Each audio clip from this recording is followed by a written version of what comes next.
दुसरीकडे मुख्यमंत्री एकनाथ शिंदे यांनी स्वतःचं ठाणं राखलंय। कल्याण आणि ठाण्याच्या उमेदवारांचीही घोषणा महायुतीकडून आज करण्यात आली आहे। कल्याणमधून पुन्हा श्रीकांत शिंदेंना उमेदवारी जाहीर झाली आहे, तर ठाण्यातून नरेश म्हस्केंच्या नावाची घोषणा करण्यात आली आहे। शिवसेना शिंदे गटाकडून कल्याण ठाण्याचे उमेदवार जाहीर करण्यात आलेत, त्यामुळे कल्याण आणि ठाण्याची जागा शिवसेना शिंदे गट लढणार असल्याचं निश्चित झालंय।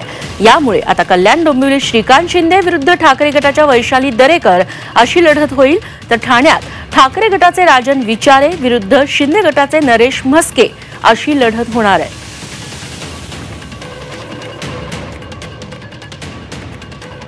बाळासाहेब ठाकरे आणि धर्मवीर आनंद दिघे साहेबांच्या विचारांना मानणारा जो आहे हा जिल्हा आहे, आणि या जिल्ह्यातील ज्या या दोन जागा गेले अनेक वर्ष इथे युतीचाच उमेदवार जो आहे तो निवडून येतो, आणि या दोन्ही जागा ज्या आहेत मोठ्या फरकाने बहुमताने जे आहेत या निवडून येतील असा विश्वास या ठिकाणी व्यक्त करतो मी।